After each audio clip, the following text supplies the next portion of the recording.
ಈಗಾಗಲೇ ಸಿದ್ದರಾಮಯ್ಯವರ ಮನೆಗೆ ಬಂದಂತಹ ಡಿ.ಕೆ. ಶಿವಕುಮಾರ್ ಅವರು ಅವರ ಪಾದಗಳಿಗೆ ನಮಸ್ಕರಿಸಿ ಆಶೀರ್ವಾದವನ್ನು ಪಡ್ಕೊಂಡಿದ್ದಾರೆ. ಸಿದ್ದರಾಮಯ್ಯವರ ಕಾಲಿಗೆ ಬಿದ್ದು ಆಶೀರ್ವಾದವನ್ನು ಪಡ್ಕೊಂಡಿದ್ದಾರೆ. ಕಾಲಿಗೆ ಬಿದ್ದು ಆಶೀರ್ವಾದ ಪಡೆದಂಥ ಶಿವಕುಮಾರ್ ಅವ್ರನ್ನ ಆಲಿಂಗಿಸಿ ಸಿದ್ದರಾಮಯ್ಯನವರು ಅಭಿನಂದಿಸಿದ್ದಾರೆ. ಆ ಮೂಲಕವಾಗಿ ಅಧಿಕಾರ ಹಸ್ತಾಂತರದ ವಿಚಾರಗಳಲ್ಲಿ ನಾವು ಜೊತೆಯಾಗಿದ್ದೀವಿ ಅನ್ನೋದನ್ನು ಈ ಇಬ್ಬರು ನಾಯಕರ ಒಂದು ಅಂಶವನ್ನು ನಾವು ಗಮನಿಸಬೇಕು 2023 ಚುನಾವಣೆಯಲ್ಲಿ. ಯಾಕಂದರೆ 2013 ಚುನಾವಣೆಯಲ್ಲೂ ಕೂಡ ಕಾಂಗ್ರೆಸ್ ಅಧಿಕಾರಕ್ಕೆ ಬಂದಿತ್ತು, ಸ್ವಂತ ಬಹುಮತದೊಂದಿಗೆ ಅಧಿಕಾರಕ್ಕೆ ಬಂದಿತ್ತು.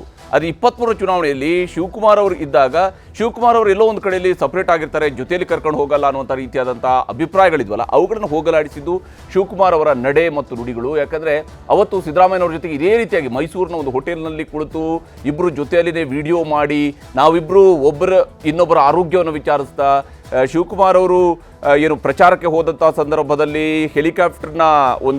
ಹೆಲಿಕಾಪ್ಟರ್ಗೊಂದು ಹಕ್ಕಿ ಬಡ್ದಂತಹ ವಿಚಾರವನ್ನು ಇವುಗಳನ್ನು ಮಾತಾಡ್ತಾ ಹೆಂಗಿದೆಯಪ್ಪ ಏನು ಎತ್ತ ಈ ರೀತಿಯಾಗಿ ಇಬ್ಬರು ಮಾತಾಡ್ತಾ ನಾವು ಜೊತೆಯಾಗಿದ್ದೀವಿ ಅನ್ನೋದನ್ನು ತೋರಿಸುವಂತಹ ಒಂದು ವಿಡಿಯೋವನ್ನು ರಿಲೀಸ್ ಮಾಡೋ ಮೂಲಕ ವೋಟಿಂಗ್ ಕರೆಕ್ಟಾಗಿ 2 ದಿವಸ ಮುಂಚಿತವಾಗಿ ಆ ವಿಡಿಯೋವನ್ನು ರಿಲೀಸ್ ಮಾಡ್ತಾರೆ. ಆ ಮೂಲಕ ನಾವು ಒಗ್ಗಟ್ಟಾಗಿದ್ದೀವಿ ಅಂತ ತೋರಿಸ್ತಾರೆ.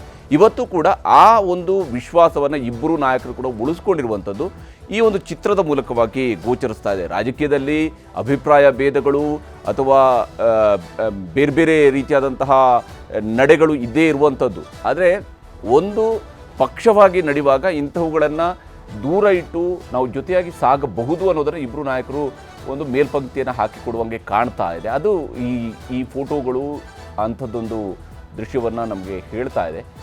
ಕಾಲಿಗೆ ಬಿದ್ದು ಆಶೀರ್ವಾದವನ್ನು ಪಡ್ಕೊಂಡಿದ್ದಾರೆ ಶಿವಕುಮಾರ್ ಅವರು. ಯಾಕಂದರೆ ಸಿದ್ದರಾಮಯ್ಯರ ಆಶೀರ್ವಾದ ಶಿವಕುಮಾರ್ ಅವರು ಕೂಡ ಭಾಳ ಮುಖ್ಯ ಇದೆ ತಮ್ಮ ಆಡಳಿತವನ್ನು ಮುನ್ನಡೆಸ್ಕೊಂಡು ಹೋಗೋದಕ್ಕೆ. ಇಬ್ಬರು ಕೂಡ ಆಲಂಗಿಸುವುದರ ಮೂಲಕವಾಗಿ ನಾವು ಜೊತೆಯಾಗಿದ್ದೀವಿ ಅನ್ನುವಂತಹ ಸಂದೇಶವನ್ನು ಪಕ್ಷದ ಸಾಮಾನ್ಯ ಕಾರ್ಯಕರ್ತರಿಗೆ ರವಾನಿಸುವಂತಹ ಕೆಲಸವನ್ನು ಮಾಡಿದ್ದಾರೆ. ಯಾಕಂದರೆ ಇಬ್ಬರು ಕೂಡ ತಮ್ಮದೇ ಆದಂತಹ ಒಂದು ಬೆಂಬಲಿಗರ ಬೇಸರ ಹೊಂದಿದ್ದಾರೆ. ಇವತ್ತು ಸಿದ್ದರಾಮಯ್ಯನವರ ಕ್ಯಾಂಪ್ನಲ್ಲಿ ಬೇಸರ ಇದೆ, ಶಿವಕುಮಾರ್ ಅವರ ಕ್ಯಾಂಪ್ನಲ್ಲಿ ಸಂಭ್ರಮ ಇದೆ. ಆದರೆ ಇದು ಯಾರಿಗೂ ಬೇಸರ ಅಥವಾ ಯಾರಿಗೂ ಸಂಭ್ರಮದ ವಿಚಾರ ಆಗದೆ ಇದನ್ನು ಸಮಾನವಾಗಿ ಸ್ವೀಕರಿಸುವಂತಹ ಸ್ಥಿತಿಗೆ ಬರಬೇಕಿದೆ ಅನ್ನೋದನ್ನು ತೋರಿಸುವಂತಹ ಪ್ರಯತ್ನವನ್ನು ಇಬ್ಬರು ನಾಯಕರು ಕೂಡ ಮಾಡಿದ್ದಾರೆ. ಸತೀಶ್ ಅವರು ಈ ಫೋಟೋನ ಏನು ಟ್ರೈನಿಂಗ್ ಮೂಮೆಂಟು ಹೌದು ಒಂದು ಡೆಲ್ಲಿಯಲ್ಲಿ ಮಾತಾಡೋದನ್ನು ಹೇಳಿದ್ನಲ್ಲ, ಸಿದ್ದರಾಮಯ್ಯನವರು ಭಾಳ ಗ್ರೇಸ್ಫುಲ್ ಆಗಿ ಡಿಗ್ನಿಫೈಡ್ ಆಗಿ ಬಿಟ್ಕೊಡೋ ಸಂಭವ ಇದೆ ಅಂತ ಇದರಲ್ಲೇ ಗೊತ್ತಾಗುತ್ತೆ ಅವ್ರು ರೆಡಿ ಇದ್ದಾರೆ ಅಂತ. ಏನು ಡೆಲ್ಲಿಯಲ್ಲಿ ರಾಹುಲ್ ಗಾಂಧಿ ಅವರು ರಾಜೀನಾಮೆ ಕೊಟ್ಟು ನೀವು ಶಿವಕುಮಾರ್ಗೆ ಹಸ್ತಾಂತರ ಮಾಡಿ ಅಂತ ಹೇಳಿದಾಗ ಅವ್ರು ಏನೂ ಮಾತಾಡದೆ ಬಂದಿದ್ದರು. ಶಿವಕುಮಾರ್ ಕೂಡ ಮಾತಾಡಿಲ್ಲ. ಅವರು ಯಾವುದೇ ಸಂಭ್ರಮ ಸ್ವಾಗತ ಏನೂ ಬೇಡ ಅಂತ ಹೇಳ್ಕೊಂಡು ಸುಮ್ಮನೆ ಇದ್ದರು. ಈಗ ಬಂದು ಡಿ.ಕೆ. ಶಿವಕುಮಾರ್ ಅವರು ಎಲ್ಲರೂ ಕಾಲಿಗೆ ಬಿದ್ದು ಆಮೇಲೆ ಅವ್ರನ್ನ ಒಪ್ಪಿಕೊಂಡು ಎಲ್ಲ ಮಾಡಿದ್ದಾರೆ. ಇದರ ಅರ್ಥ ಏನು ಪಕ್ಷದ ಕಾರ್ಯಕರ್ತರಿಗೆ ಪಕ್ಷಕ್ಕೆ ಅಂದರೆ ನಾವು ಒಗ್ಗಟ್ಟಾಗಿದ್ದೀವಿ, ಸಿದ್ದರಾಮಯ್ಯನವರು ಅವರಾಗೆ ಬಿಟ್ಕೊಡ್ತಾ ಇದ್ದಾರೆ ಅಧಿಕಾರ, ಈ ನನ್ನ ಉತ್ತರಾಧಿಕಾರಿ ಡಿ.ಕೆ. ಶಿವಕುಮಾರ್ ಈಗ ನನಗೆ ಕೊಟ್ಟ ಸಹಕಾರವನ್ನು ಡಿ.ಕೆ. ಶಿವಕುಮಾರ್ ಅವರಿಗೂ ಕೊಡಿ ಅಂತ ಹೇಳಿದಾಗೆ. ಆದ್ದರಿಂದ ಅಟ್ಲೀಸ್ಟ್ ಸಾರ್ವಜನಿಕವಾಗಿ ಈ MLAಗಳು ಶಾಸಕರು ಎಲ್ಲ ಅವ್ರ ವಿರುದ್ಧ ಮಾತಾಡೋದು ಕಡಿಮೆ ಆಗುತ್ತೆ. ಪಕ್ಷದ ಕಾರ್ಯಕರ್ತರು ಕೂಡ ಇದನ್ನು ಒಪ್ಪಿಕೊಳ್ಳೋ ಸಂಭವ ಇದೆ. ಮತ್ತು ಸಿದ್ದರಾಮಯ್ಯನವರಿಗೆ ರಾಹುಲ್ ಗಾಂಧಿ ಅವರ ಬಗ್ಗೆ ವೈಯಕ್ತಿಕವಾಗಿ ಭಾಳ ಗೌರವ ಮತ್ತು ವಿಶ್ವಾಸ ಇರೋದ್ರಿಂದ ಅವರು ಅದಕ್ಕೆ ಒಪ್ಕೊಂಡಿದ್ದಾರೆ. ಮತ್ತು ಎರಡನೇದಾಗಿ ಸಿದ್ದರಾಮಯ್ಯನವರಿಗೂ ಅನಿಸಿದ್ದಿರ್ಬೋದು ಡಿ.ಕೆ. ಶಿವಕುಮಾರ್ ಅವರು ತಮ್ಮ ಜೊತೆ ಇದ್ದಾರೆ, ಯಾಕೆಂದ್ರೆ ನಮಗೆ ಮುಖ್ಯಮಂತ್ರಿಯಾಗಲಿ ಸಹಾಯ ಮಾಡಿದ್ರು, ಮತ್ತು ಪಕ್ಷಾಧ್ಯಕ್ಷರಾಗಿ ಕೆಲಸ ಮಾಡಿದ್ರು. ಆಮೇಲೆ 2008ನೇ ಇಸ್ವಿಯಿಂದ ಇಬ್ಬರು ಒಟ್ಟಾಗಿ ಕೆಲಸ ಮಾಡ್ತಾ ಬಂದಿದ್ದಾರೆ ಕಾಂಗ್ರೆಸ್ ಪಕ್ಷದಲ್ಲಿ. ಆದ್ದರಿಂದ ಅವರಿಗೂ ಅನಿಸಿದ್ದಿರ್ಬೋದು ಡಿ.ಕೆ. ಶಿವಕುಮಾರ್ ಅವರಿಗೆ ಅವರು ಭಾಳ ಡಿಸರ್ವ್ಸ್ ದಿಸ್ ಪೋಸ್ಟು, ಆದ್ದರಿಂದ ಅವರು ಸರಿಯಾದ ಉತ್ತರಾಧಿಕಾರಿ ಅಂತ. ಆದರೆ ಇದು ಭಾಳ ಒಳ್ಳೆಯ ಸಂದೇಶ ಕೊಡ್ತಾ ಇದೆ ಇವತ್ತಿನ ಬೆಳವಣಿಗೆ ಮತ್ತು ಈ ಫೋಟೋ. ಹೌದು ತಾವೇನು ಹೇಳ್ತೀರಿ ಅರುಣವ್ರೆ? ಈ ರೀತಿಯಾದಂಥ ಇದು ಕೇವಲ ಫೋಟೋ ಆಪ್ ಅಥವಾ ನಿಜಕ್ಕೂ ಕೂಡ ಈ ರೀತಿಯಾಗಿ ಫೋಟೋ ಆಪ್ ಅಂತ ನನಗನ್ಸಲ್ಲ. ಯಾಕಂದರೆ ಇದು ನೋಡಿದರೆ ಅವರು ಕಾಲಿಗೆ ಬೀಳೋದು ಅಥವಾ ಅವ್ರನ್ನ ಮುಕ್ಕೊಳ್ಳೋದು ಇದೆಯಲ್ಲ, ಇದು ಒಂದು ವೆರಿ ಸಿಗ್ನಿಫಿಕೆಂಟ್ ಮೂಮೆಂಟ್ ಅಂತ ನನಗನ್ಸುತ್ತೆ. ಸತೀಶ್ ಹೇಳಿದಾಗೆ ಸಿದ್ದರಾಮಯ್ಯ ಅವರ ಫಾಲೋಯರ್ಸ್ಗೂ ಕೂಡ ಅಥವಾ ಶಿವಕುಮಾರ್ ಅವರ ಫಾಲೋಯರ್ಸ್ಗೂ ಕೂಡ ಇದು ಒಂದು ಇಂಪಾರ್ಟೆಂಟ್ ಮೆಸೇಜ್. ಇದು ಬಹುಶಃ ನೀವೆಲ್ಲ ಈ ಅಧಿಕಾರ ಹಸ್ತಾಂತರವನ್ನು ಭಾಳ ವರ್ಷಗಳಿಂದ ಭಾಳ ಸಂದರ್ಭಗಳಲ್ಲಿ ನೋಡಿರ್ತೀರಿ ಕರ್ನಾಟಕ ರಾಜಕಾರಣದ. ಅದು ಲೈಕ್ ವೀರೇಂದ್ರ ಪಾಟೀಲ್ ನಂತರ ಬಂಗಾರಪ್ಪ ಅವ್ರ ನಂತರ ವೀರಪ್ಪ ಮೊಯ್ಲಿ, ಅಥವಾ ಮುಂದುವರೆದು ನಾನು ಜರ್ನಲಿಸಂ ಬಂದ ಮೇಲೆ ನೋಡಿರುವಂಥ 2008ರ ನಂತರದಲ್ಲಿ ನಡೆದಂಥ ಅಧಿಕಾರ ಹಸ್ತಾಂತರಗಳು. ಆ ಸಂದರ್ಭಗಳಲ್ಲೆಲ್ಲ ಈ ರೀತಿ ಕಾಣಲಿ 90ರ ದಶಕದಲ್ಲಿ ಈ ರೀತಿಯಾಗಿತ್ತ, ಈ ರೀತಿಯಾಗಿ ಒಬ್ಬರು ಇನ್ನೊಬ್ಬರನ್ನ ಗೌರವಿಸುವಂಥದ್ದು ಎಷ್ಟು ಮಟ್ಟಿಗೆ ನಡೆದಿದೆ? ಬಂಗಾರಪ್ಪ ಅವರನ್ನು ತೆಗೆದು ನೋಡಿದ್ದೀವಿ, ಮೊಯ್ಲಿ ಅವರು ಎಷ್ಟು ಕಷ್ಟಪಟ್ಟರು ಆ ಸ್ಥಾನಕ್ಕೆ ಬರೋಕ್ಕೆ ಅದನ್ನು ನೋಡಿದ್ದೀವಿ. ಆಮೇಲೆ ಸದನದೊಳಗೆ ಏನೇನಾಯಿತು, ಒಬ್ಬ ಮುಖ್ಯಮಂತ್ರಿ ವಿರುದ್ಧ ಏನೇನು ಮಾತಾಡಿದ್ರು ಅದನ್ನು ನೋಡಿದ್ದೀವಿ. ನೀವು BJP ತೊಗೊಂಡ್ರೆ ಒಬ್ಬ ಮುಖ್ಯಮಂತ್ರಿ ಮೆರವಣಿಗೆನಲ್ಲಿ ರಾಜಭವನಕ್ಕೆ ಹೋಗಿ ಕಣ್ಣೀರು ಹಾಕ್ತಾ ರಾಜೀನಾಮೆ ಕೊಟ್ಬಿಟ್ಟು ಬರ್ತಾರೆ. ಆಮೇಲೆ ಸುಮಾರು 1 ವಾರಕ್ಕಿಂತ ಹೆಚ್ಚಾಗಿ ತಮ್ಮದೇ ಆದ ಹೈಕಮಾಂಡನ್ನು ಸತತವಾಗಿ 1 ವಾರಕ್ಕಿಂತ ಹೆಚ್ಚು ವೇಟಿಂಗ್ನಲ್ಲಿ ಇರ್ತಾರೆ, ಇದು ನಾನು ಹಿಡಿಯೋದಿಲ್ಲ ಅಂತ ಹೇಳ್ತಾರೆ. ಆಮೇಲೆ ನಾನು ಸೂಚಿಸಿದವರೇ ಮುಖ್ಯಮಂತ್ರಿ ಆಗಬೇಕು ಅಂತ ಹೇಳ್ತಾರೆ. ಇಂಥ ಬೆಳವಣಿಗೆಗಳು ಬಿಜೆಪಿನಲ್ಲಿ ನಡೆದಿದೆ. ಕಾಂಗ್ರೆಸ್ನಲ್ಲಂತೂ ನಾವು ತುಂಬ ನೋಡಿದ್ದೀವಿ.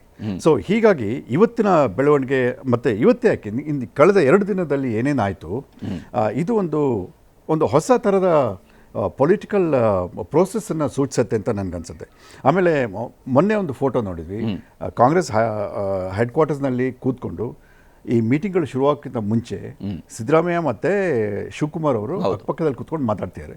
ಅದು ಬಹಳ ತುಂಬ ಉಭಯ ಕುಶಲೋಪರಿ ವಿಚಾರಿಸ್ತಾ ಇದ್ದಾರೇನೋ ಅನ್ನೋಷ್ಟು ಸೌಹಾರ್ದಮಯವಾಗಿತ್ತು. ಹಾಗೆಯೇ ಇವತ್ತು ನೋಡಿದರೆ ಆಮೇಲೆ ಇಬ್ಬರು ಕೂಡ ಒಬ್ಬರ ವಿರುದ್ಧ ಇನ್ನೊಬ್ಬರು ಯಾವುದೇ ಥರದ ಯಾವತ್ತೂ ಸ್ಟೇಟ್ಮೆಂಟ್ ಕೊಟ್ಟಿಲ್ಲ. ಶಿವಕುಮಾರ್ ಎಸ್ಪೆಷಲಿ, ಯಾಕಂದರೆ ಅವರು ಒಳ್ಳೆ ಮಾತುಗಳನ್ನೇ ಹೇಳ್ತಾ ಬಂದಿದ್ದಾರೆ. ಇನ್ನೊಂದು ವಿಷಯ ನಾವು ಗಮನಿಸಬೇಕು, ಈಗ ಅವರಿಬ್ಬರಲ್ಲಿ 4 ಗೋಡೆಗಳ ಮಧ್ಯೆ ಏನೇನು ಡಿಫ್ರೆನ್ಸಸ್ ಇರುತ್ತೆ ಅದು ಬೇರೆ ವಿಷಯ. ಆದರೆ ಯಾವಾಗ ಅವರು ಹೊರಗಡೆ ಬಂದು ಮಾತಾಡಿದ್ದಾರೆ ಅಥವಾ ಒಬ್ರನ್ನೊಬ್ರು ಜೊತೆಲಿ ಇಟ್ಕೊಂಡು ಭಾಷಣಗಳು ಮಾಡಿದ್ದಾರೆ, ಅವಾಗ ದೇ ಆರ್ ವೆರಿ ಕರ್ಟಿಯಸ್. ತುಂಬ ಒಬ್ಬರು ಇನ್ನೊಬ್ಬರ ಬಗ್ಗೆ ತುಂಬ ಕರ್ಟಿಯಸ್ ಆಗಿ ಬಿಹೇವ್ ಮಾಡಿದ್ದಾರೆ. ಸೊ ಅದ್ರ ಮಟ್ಟಿಗೆ I think it's a good development ಅಂತ ಅನ್ಸುತ್ತೆ, ಎಸ್ಪೆಷಲಿ ಕಾಂಗ್ರೆಸ್ನಲ್ಲಿ. ಯಾಕಂದರೆ ಕಾಂಗ್ರೆಸ್ನಲ್ಲಿ ನಾವು ನೋಡ್ತಾ ಬಂದಿರೋದು ಒಬ್ಬರ ಮೇಲೆ ಇನ್ನೊಬ್ಬರು ಕಚ್ಚಾಟ.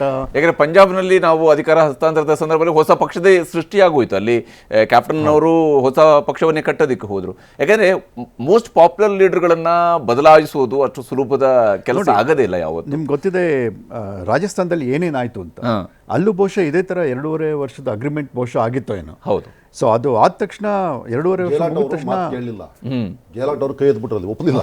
ಗೆಹ್ಲೋಟ್ ಅವರು ಮತ್ತೆ ಹೈಕಮಾಂಡ್ಗೆ ಸವಾಲ್ ಹಾಕಿದ್ರು. ಹೌದು. ಆಮೇಲೆ ಎಐಸಿಸಿ ಅಧ್ಯಕ್ಷರಾಗಿ ಖರ್ಗೆ ಅವರೇ ಹೋದ್ರು. ಖರ್ಗೆ ಮತ್ತೆ ಇವರು ಖರ್ಗೆ ಅವರು ಹೋದ್ರೆ ಅವ್ರನ್ನ ಸರಿಯಾಗಿ ಎದುರ್ಕೊಳ್ಳಿಲ್ಲ. ಅವರು ಅವ್ರನ್ನ ಮೀಟಿಂಗ್ ಮಾಡಕ್ಕೆ ಬಿಡಲಿಲ್ಲ, CLP ಮೀಟಿಂಗ್ ಮಾಡೋಕ್ಕೆ ಬಿಡಲಿಲ್ಲ. ಆಮೇಲೆ ಸಚಿನ್ ಪೈಲಟ್ ಇಲ್ಲಿಂದ ಹೋಗಿ ಹೊರಗಡೆ ಗುಡ್ಗಾಂವ್ನಲ್ಲಿ ಕೂತ್ಕೊಂಡು ಹೋಟೆಲ್ನಲ್ಲಿ ಅವರ ಬೆಂಬಲಿಗರು ಸಭೆ ಮಾಡೋಕ್ಕೆ ಶುರು ಮಾಡಿದ್ರು. ಅಲ್ಲಿ ಸಚಿನ್ ಪೈಲಟ್ ಸುಮಾರು ಒಂದು 10 ದಿನ ಅಲ್ಲಿ ಕೂತರು. ಏನೇನೆಲ್ಲ ಅಲ್ಲಿ ಆಯಿತು. ಸೊ ಇಲ್ಲಿ ಅದನ್ನು ಕಂಪೇರ್ ಮಾಡಿ ಇಲ್ಲಿ ನೋಡಿದರೆ ಇಲ್ಲಿ ಭಾಳ ಟ್ರಾನ್ಸ್ಫರ್ ಪವರ್ ಆಗ್ತಾ ಇದೆ. ನನಗೆ ಗೊತ್ತಿರೋಂಗೆ ಒಂದು 60ನೇ ಇಸ್ವಿನಲ್ಲಿ ನಿಜಲಿಂಗಪ್ಪ SR ಕಂಠಿ ಅವರದ್ದು ಅಧಿಕಾರ ಒಬ್ರು ಬಿಟ್ಕೊಟ್ಟಾಗ ಆಗಿದ್ದು ಬಿಟ್ಟರೆ ಕರ್ನಾಟಕದಲ್ಲಿ ಈ ಥರದ್ದು ಯಾವತ್ತೂ ಆಗಿಲ್ಲ. ಹೌದು. ಅಥವಾ ರಾಮಕೃಷ್ಣ ಹೆಗಡೆ ಅವರು ರಾಜೀನಾಮೆ ಕೊಟ್ಟು ಬೊಮ್ಮಾಯಿ ಅವರು ಅದರಲ್ಲ ಬೇರೆ ಕಾರಣಕ್ಕಾಗಿದ್ದು. ಹೌದು. ಅವಾಗ ಬಹುಶಃ ಅವಾಗಲೂ ಆಗಿರಲಿಲ್ಲ, ಯಾಕೆಂದ್ರೆ ದೇವೇಗೌಡರು ನಾನೇ CM ಆಗಬೇಕು ಅಂತ. ಹೌದು. ಆದ್ದರಿಂದ ಇದೇ ಫಸ್ಟು ನನಗೆ ಗೊತ್ತಿರೋಂಗೆ ಈ ಥರ ಆಗಿರೋದು ಒಂದು 60 ವರ್ಷದಲ್ಲಿ. ಹೌದು. ಬಹುಶಃ ಇಲ್ಲಿ ಶಿವಕುಮಾರ್ ಅವರು ಕೂಡ PCC ಅಧ್ಯಕ್ಷರಾಗಿ ಕಳೆದ 6 ವರ್ಷಗಳಿಂದ ಕೆಲಸ ಮಾಡ್ಕೊಂಡು ಬಂದಿರುವಂಥ ರೀತಿಯೂ ಕೂಡ ಈ ಒಂದು ಗೌರವ ಇಬ್ಬರ ನಡುವೆಯೂ ಕೂಡ ಇರೋದಕ್ಕೆ ಕಾಣುತ್ತೆ. ಅವರೇನು ಸಡನ್ ಆಗಿ ಎಲ್ಲಿಂದೋ ಬಂದು ಇದಾಗಿಲ್ಲ, ಬದಲಿಗೆ ಅವರು ಕೂಡ 6 ವರ್ಷದಿಂದ ಅವರ ಕಾಂಟ್ರಿಬ್ಯೂಷನ್ ಇದೆ ಪಕ್ಷದ 30 ವರ್ಷದಿಂದ MLA ಅಧ್ಯಕ್ಷರಾಗಿ ಮುನ್ನಡೆಸುವಂತಹ ರೀತಿಯಲ್ಲೂ ಕೂಡ. ಅವರಿಗೂ ಭಾಳ ದೊಡ್ಡ ಸೀನಿಯಾರಿಟಿ ಇದೆ DK ಶಿವಕುಮಾರ್ ಅವರಿಗೆ. ಹೌದು. ಪಕ್ಷದಲ್ಲಿ. ಅದನ್ನು DK ಶಿವಕುಮಾರ್ ಅವರು ಸಿದ್ದರಾಮಯ್ಯ ಬಿಟ್ಟರೆ undoubtedly the second most important leader. ಯಾರು ಅಲ್ಲಗಳಿಯಕ್ಕಾಗಲ್ಲ. ಶಿವಕುಮಾರ್ ಕಾಂಟ್ರಿಬ್ಯೂಷನ್ ಬರೀ ಕರ್ನಾಟಕಕ್ಕೆ ಅಲ್ಲ, ನಮಗೆಲ್ಲ ಗೊತ್ತಿರೋ ಹಾಗೆ ಅದು ಬೇರೆ ರಾಜ್ಯಗಳಿಗೂ ವಿಸ್ತಾರ ಆಗುತ್ತೆ. ಅದು ಗುಜರಾತ್ ಆಗಿರ್ಬೋದು, ಗೋವಾ ಆಗಿರ್ಬೋದು, ಮಹಾರಾಷ್ಟ್ರ ಆಗಿರ್ಬೋದು. ಸೊ ಇದಕ್ಕೆಲ್ಲ ಏನು ಸೂಚಿಸುತ್ತೆ ಅಂದರೆ ಹೈಕಮಾಂಡ್ ಶಿವಕುಮಾರ್ ಮೇಲೆ ಡಿಪೆಂಡ್ ಆಗಿರ್ತಾರೆ ಎಷ್ಟೋ ಸಂದರ್ಭಗಳಲ್ಲಿ. ಸೊ ಅವರಿಗೂ ಒಂದು ಇರುತ್ತೆ, ಶಿವಕುಮಾರ್ಗೆ ವಾಪಸ್ ಕೊಡಬೇಕು. ಒಂದು ಪಾರ್ಟಿಯ ಪೋಸ್ಟ್ನ highest post in the state ಅದನ್ನು ಕೊಡಬೇಕು ಅಂತ ಹೈಕಮಾಂಡ್ಗೂ ಒಂದು ಮನಸ್ಸಿರುತ್ತೆ. ಅದು ಕಾರಣಾಂತರಗಳಿಂದ ಅದು ಇಷ್ಟು ದಿನ ಮುಂದುವರಿಸ್ಕೊಂಡು ಬಂತು. ಈಗ 2.5 ವರ್ಷ ಆದಮೇಲೂ ಕೂಡ ಮತ್ತೆ ನಾವು 6-8 ತಿಂಗಳನ್ನ ಅವರಿಗೆ ಅಧಿಕಾರ ಸಿಕ್ಕಲಿಲ್ಲ, ಹಾಗೇ ನೋಡ್ತಾ ಇದ್ವಿ. ಸೊ ಅವರು ಶಿವಕುಮಾರ್ ದೆಹಲಿಗೆ ಹೋಗಿ ಬರ್ತಾಯಿದ್ರು, ಅದನ್ನು ಡಿಮಾಂಡ್ ಮಾಡ್ತಾಯಿದ್ರು. ಅದಕ್ಕೊಂದು ಫರ್ಮ್ ಫೌಂಡೇಶನ್ ಇತ್ತು. Foundation was that agreement. 2.5-3 ವರ್ಷದ ಹಿಂದೆ ಆಗಿರುವಂಥ ಅವರ ನಡುವೆ ಮತ್ತು ಹೈಕಮಾಂಡ್ ಸಮ್ಮುಖದಲ್ಲಿ ಆಗಿರುವಂಥ ಒಂದು ಅಗ್ರಿಮೆಂಟ್. 2.5 ವರ್ಷದ ಮೇಲೆ ಅಧಿಕಾರ ಹಸ್ತಾಂತರ ಆಗಬೇಕು ಅಂತ. ಹಾಗಾಗಿ ಅವ್ರು ಡಿಮಾಂಡ್ ಮಾಡ್ತಾಯಿದ್ರೆ ಹೊರತು ಬೇರೆ ಯಾವ ಕಾರಣಕ್ಕೂ ಅಲ್ಲ ಅಂತ ನನಗನ್ಸುತ್ತೆ. ಇಲ್ಲಿ ಸತೀಶ್ ಅವರೇ, ಈಗ ಕರ್ನಾಟಕದ ರಾಜಕಾರಣದಲ್ಲಿ ಸಿದ್ದರಾಮಯ್ಯನವರ ಎರಾದ ಬಗ್ಗೆ ಮಾತಾಡೋಕೆ ನಾನು ಇದು ಶಿವಕುಮಾರ್ ಅವರ ಮುಂದಿರುವ ಸವಾಲುಗಳ ಬಗ್ಗೆ ಮತ್ತೆ ಮಾತಾಡೋಣ. ಆದರೆ ಸಿದ್ದರಾಮಯ್ಯನವರ ಎರಾವನ್ನು ಗಮನಿಸಿದಾಗ ಬಹುಶಃ ಸಿದ್ದರಾಮಯ್ಯ ರೀತಿಯ ನಾಯಕರು ಸದ್ಯದ ಭವಿಷ್ಯದಲ್ಲಿ ನಮಗೆ ಕಾಣಿಸ್ತಾ ಇಲ್ಲ ಅಂತ. ಯಾಕಂದರೆ ಈ ಒಂದು ಜನರ ನಡುವೆ ಇದ್ದು ಬಂದಂತಹ ನಾಯಕ ಮತ್ತು ಆ ರೀತಿಯಂಥ ಒಂದು ಹಳ್ಳಿಯ ಸೊಗಡನ್ನು ಕ್ಯಾರಿ ಮಾಡ್ಕೊಂಡೇ ಬಂದಂಥವ್ರು. ಬಹುಶಃ ಬಂಗಾರಪ್ಪನವರು ಆ ರೀತಿಯಾದಂತಹ ಅವರ ಮಾತುಗಾರಿಕೆಯಲ್ಲಿ ಆ ರೀತಿಯ ಶೈಲಿಗಳಿದ್ವು. ಮಲೆನಾಡು ಭಾಗದ ಆ ಸಾಮಾನ್ಯ ಬೈಗಳದಿಂದ ಹಿಡಿದು ಅವರ ಮಾತಿನ ಶೈಲಿ, ಅವರು ಜನರ ಜೊತೆ ಕಮ್ಯುನಿಕೇಟ್ ಮಾಡಿದ ಶೈಲಿ, ಅದು ಸಿದ್ದರಾಮಯ್ಯನವರಲ್ಲೂ ಕೂಡ ನಾವು ಅದನ್ನೇ ಕಾಣ್ತೀವಿ. ಬಹುಶಃ ಇದರ ನಂತರ ನಮ್ಮ ಯಾವ MLAಗಳಲ್ಲೂ ಕೂಡ ಬಹುತೇಕ MLAಗಳಲ್ಲಿ ಎಲ್ಲೋ ಒಂದಿಬ್ಬರು ಮಂತ್ರಿಗಳಾಗಬಹುದಾಗಿರುವಂಥ MLAಗಳು ಕಾಣ್ತಾರೆ ಹೊರತು ಮುಖ್ಯಮಂತ್ರಿಗಳಾಗಬಹುದಾಗಿರುವಂಥ MLAಗಳಲ್ಲಿ ಈ ರೀತಿಯಾದಂಥವ್ರು ಕಾಣ್ತಾ ಇಲ್ಲ. ಇದು ಒಂದು too big shoe to fill. ಇದು ಹೌದು. ಸಿದ್ದರಾಮಯ್ಯನವ್ರ ಜಾಗಕ್ಕೆ ಬೇರೆ ಯಾರೇ ಬಂದರು. ಎರಡನೇದಾಗಿ ಈ ರೀತಿಯಾದ ರಸ್ಟಿಕ್ ಆಗಿದ್ದಂಥ ಮುಖ್ಯಮಂತ್ರಿಗಳು ಜನರ ಮಧ್ಯದಿಂದ ಬೆಳೆದು ಬಂದವರು, ಜನರ ಮಧ್ಯದಿಂದನೇ ಅಧಿಕಾರಕ್ಕೆ ಬಂದವರು, ಹಾಗೆ ಹೋರಾಟ ಇದರಲ್ಲಿ ಇನ್ನೊಂದು ಎಲ್ಲರಿಗೂ ಅಕ್ಸೆಪ್ಟಬಲ್ ಆಗಿದ್ದಂಥವರು, ಮತ್ತು ದೇಶದ ಬಗ್ಗೆ, ರಾಜ್ಯದ ಬಗ್ಗೆ, ಪ್ರಪಂಚದ ಬಗ್ಗೆ ಭಾರಿ ಜ್ಞಾನ ಇದ್ದು ಅಷ್ಟೇ ಜ್ಞಾನ ನಮ್ಮ ಹಳ್ಳಿಗಳ ಬಗ್ಗೆ, ಹಳ್ಳಿ ಜನರ ಬಗ್ಗೆ, ಜಾತಿಗಳ ಬಗ್ಗೆ, ಉಪಜಾತಿಗಳ ಬಗ್ಗೆ, ರಾಜ್ಯದ ಬಗ್ಗೆ ಇದ್ದಂಥ ಜನಗಳು ತುಂಬ ಕಡಿಮೆ. ಆ ಸಾಲಿನಲ್ಲಿ ಇರೋ ಕೊನೆಯ ಲೀಡರ್ ಇವರು.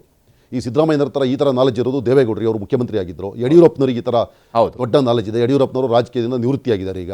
ಹೌದು, ದೇವೇಗೌಡರು ರಾಜಕೀಯದಲ್ಲಿದ್ದಾರೆ, ಅವರು ಅದರಿಂದ ಯಾವುದೇ ಅಧಿಕಾರವನ್ನು ತಗೊಳ್ಳೋ ಸಾಧ್ಯತೆ ಅಂತೂ ಇಲ್ಲವೇ ಇಲ್ಲ. ಹೌದು, ಸಿದ್ದರಾಮಯ್ಯನವರೇ ಕೊನೆಯ ರಾಜಕಾರಣಿ ಈಗ. ಈ ರೀತಿ ಇದ್ದವರು. ಡಿ ಕೆ ಶಿವಕುಮಾರ್ ಅವರು ಹಳ್ಳಿಯಿಂದನೇ ಬಂದವರು. ಆದರೆ ಡಿ ಕೆ ಶಿವಕುಮಾರ್ ಅವರಿಗೆ ಸಿದ್ದರಾಮಯ್ಯನವರ ಈ ರಸ್ಟಿಕ್ ಇದಿಲ್ಲ, ನೇಚರ್ ಇಲ್ಲ ಅವರಿಗೆ. ಅವರು ಒಂಥರ ಹೈಲಿ ಅರ್ಬನೈಸ್ಡ್ ಆಗ್ಬಿಟ್ಟಿದ್ದಾರೆ. ಅವರು ಕಾನ್ವೆಂಟಲ್ಲಿ ಓದ್ಕೊಂಡು ಬಂದವರು ಕೂಡ ಕಾನ್ವೆಂಟ್ ಭಾಳ ಅರ್ಬನೈಸ್ಡ್ ಅವರು.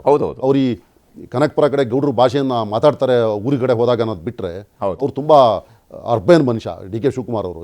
ಈ ಸಿದ್ದರಾಮಯ್ಯನವರೇ ಕೊನೆ ಇದರಲ್ಲಿ. ಹೌದು, ಆ ಮಟ್ಟದಲ್ಲಿ ಇನ್ನು ಯಾರೂ ಬರ್ಲಿಕ್ಕೆ ಸಾಧ್ಯ ಇಲ್ಲ. ಬಹುಶಃ ನೀವು ಹೇಳ್ದಂಗೆ ಯಾರಾದರೂ ಮಂತ್ರಿಗಳು ಅಲ್ಲಿ ಇಲ್ಲಿ ಆಗ್ಬೋದು. ಹೌದು, ಆದರೆ ಮುಖ್ಯಮಂತ್ರಿ ಆಗೋಂತಹ ದೊಡ್ಡ ಎಬಿಲಿಟಿ ಅಂತವ್ರು ಯಾರೂ ಇನ್ನು ಬರೋದು ನನಗೇನು ಕಾಣಿಸಲ್ಲ.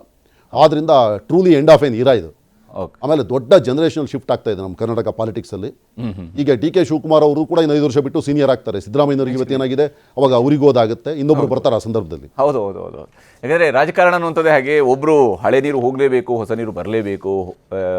ಹಿರಿಯ ನಾಯಕರು ಹಿಂದಕ್ಕೆ ಸರಿಲೇಬೇಕಾಗತ್ತೆ, ಹೊಸ ನಾಯಕತ್ವಕ್ಕೆ ಆದ್ಯತೆಯನ್ನು ಕೊಡಬೇಕಾಗತ್ತೆ. ಸಿದ್ದರಾಮಯ್ಯವರು ಕಾಲಿಗೆ ನಮಸ್ಕರಿಸಿದಂಥ ಶಿವಕುಮಾರ್ ಅವರು ಕಣ್ಣೀರು ಕೂಡ ಹಾಕಿದ್ದಾರೆ ಅಂತ ಹೇಳಿ. ಅಂದರೆ ಸಿದ್ದರಾಮಯ್ಯವರ ನಾಯಕತ್ವದ ಜೊತೆಗೆ ಅವ್ರಿಗೂ ಕೂಡ ಒಂದು ರೀತಿಯಾದಂತಹ ಒಳ್ಳೆಯ ಸಂಬಂಧವನ್ನು ಸಿದ್ದರಾಮಯ್ಯವ್ರ ಜೊತೆಗೆ ಅವರು ಇಟ್ಕೊಂಡೇ ಬಂದಿದ್ದಾರೆ. CM ಬಳಿ ಆಶೀರ್ವಾದವನ್ನು ಶಿವಕುಮಾರ್ ಅವರು ಪಡೆದಿದ್ದಾರೆ.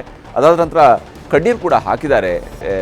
ಒಂದು ಅಧಿಕಾರವನ್ನು ಪಡ್ಕೊಳ್ಬೇಕು, ಅದು ತನ್ನ ಹಕ್ಕು ಅನ್ನೋದನ್ನು ಸಾಧಿಸುವಂಥದ್ದು ಬೇರೆ ವಿಚಾರ, ಆದರೆ ನಾಯಕತ್ವ ಕೊಡುವಂತಹ ಗೌರವ ಬೇರೆ ವಿಚಾರ ಇರುತ್ತೆ. ಅವರು ಸುದೀರ್ಘವಾಗಿ SM ಕೃಷ್ಣ ಅವರ ಕ್ಯಾಬಿನೆಟ್ನಲ್ಲಿ 4.5 ವರ್ಷಗಳ ಕಾಲ ಮಂತ್ರಿ ಆಗಿದ್ದಂಥವರು. ಸಿದ್ದರಾಮಯ್ಯನವರ ಕ್ಯಾಬಿನೆಟಲ್ಲಿ ಮೊದಲಿಗೆ ಸುಮಾರು 4.5 ವರ್ಷಗಳ ಕಾಲ, ಅವರಿಗೆ ಪೂರ್ಣ 5 ವರ್ಷ ಅಲ್ಲೂ ಕೂಡ ಸಿಕ್ಕಿರಲಿಲ್ಲ ಮಂತ್ರಿ ಆಗುವಂಥ ಅವಕಾಶ. ಅಲ್ಲಿ 4.5 ವರ್ಷಗಳ ಕಾಲ ಮತ್ತು ಈಗ ಕಳೆದ 3 ವರ್ಷಗಳಿಂದ ಒಟ್ಟು 7.5 ವರ್ಷಗಳ ಕಾಲ ಅವರು ಸಿದ್ದರಾಮಯ್ಯವ್ರ ಜೊತೆ ಕೂಡ ಕೆಲಸ ಮಾಡಿದ್ದಾರೆ. ಅವ್ರನ್ನ ಆಲಂಗಿಸುವಾಗ ಅವ್ರಿಗೂ ಕೂಡ ಒಂದು ರೀತಿಯಂತಹ ಭಾವುಕರಾಗಿ ಅವ್ರನ್ನ ಆಲಂಗಿಸ್ತಾ ಇರುವಂಥದ್ದು ಅವರ ಮುಖಭಾವದಲ್ಲೂ ಕೂಡ ಗೋಚರಿಸುತ್ತೆ. ಭಾಳ ಭಾವುಕರಾಗಿ ಸಿದ್ದರಾಮಯ್ಯವ್ರನ್ನ ಅಪ್ಕೊಂಡಿದ್ದಾರೆ. ಇಬ್ಬರು ನಾಯಕರ ನಡುವೆ ಇದ್ದಂತಹ ಒಂದು ವಿಶ್ವಾಸ ಇದನ್ನು ತೋರಿಸ್ತಾ ಇದೆ. ಒಬ್ಬ ನಾಯಕನನ್ನು, ಯಾಕಂದರೆ ಶಿವಕುಮಾರ್ ಅವರು ಕೂಡ ಬಹಳ ಬಹಿರಂಗವಾಗಿ ಕೂಡ ಇತ್ತೀಚೆಗೆ ಕೂಡ ಒಂದು ಮಾತನ್ನು ಹೇಳಿದರು. ಸಿದ್ದರಾಮಯ್ಯವ್ರು ನಮ್ಮ ದೊಡ್ಡ ನಾಯಕರು, ಅವರು ಒಬ್ಬ ಮಾಸ್ ಲೀಡರ್, ಅವ್ರನ್ನ ನಾನು ಗೌರವಿಸ್ತೀನಿ. ಅವರು ಎಲ್ಲಿ ತನಕ ಮುಖ್ಯಮಂತ್ರಿ ಆಗಿರ್ತಾರೋ ನಾನು ಅವರ ಕೆಳಗಡೆ ಕೆಲಸ ಮಾಡ್ತಾ ಇರ್ತೀನಿ. ಮುಂದಿನ ನಾಯಕತ್ವ ವಿಚಾರಗಳೆಲ್ಲ ಹೈಕಮಾಂಡ್ ತೆಗೆದುಕೊಳ್ಳುವಂಥ ತೀರ್ಮಾನ, 4 ಗೋಡೆಯ ನಡುವೆ ನಡೆದಿರುವಂತಹ ಮಾತುಕತೆಗಳವೇ ಹೊರತು ವಿಶ್ವಾಸದ ವ್ಯಾಪಾರವೇ ಹೊರತು ಬೇರೇನೂ ಅಲ್ಲ ಅನ್ನುವಂತಹ ಮಾತುಗಳನ್ನು ಅವರು ಈ ಹಿಂದೆಯೂ ಕೂಡ ಹೇಳಿದರು. ಆ ಮಾತಿನ ಪ್ರಕಾರವಾಗಿಯೇ ಇವತ್ತು ಅಧಿಕಾರ ಹಸ್ತಾಂತರಗಳಾಗ್ತವೆ. ಸಿದ್ದರಾಮಯ್ಯವರು ಕೂಡ ಬಯಸಿದ್ರು, ಆದರೆ ಕೆಲವೊಂದು ದಾಖಲೆಗಳನ್ನು ಅವರು ಸೃಷ್ಟಿಸಿದ್ದಾರೆ. ಆ ದಾಖಲೆಗಳು ಕೂಡ ಬಹಳ ಮುಖ್ಯ ಆಗಿದ್ದಾವೆ. 17ನೇ ಬಾರಿಯ ಬಜೆಟ್ ಮಂಡನೆ ಇರ್ಬೋದು, 8 ವರ್ಷ 8 ದಿವಸಗಳು, ಇವತ್ತಿಗೆ ಕರೆಕ್ಟಾಗಿ 8 ವರ್ಷ 8 ದಿವಸಗಳ ಕಾಲದ ಆಡಳಿತ ಅವರ ಕಡೆಯಿಂದ ಬಂದಿರುವಂಥದ್ದು, ಇವೆಲ್ಲವೂ ಕೂಡ ಬಹಳ ಮುಖ್ಯ ಆಗಿದೆ ಸಿದ್ದರಾಮಯ್ಯನವರ ದೃಷ್ಟಿಯಿಂದ ನೋಡಿದಾಗ.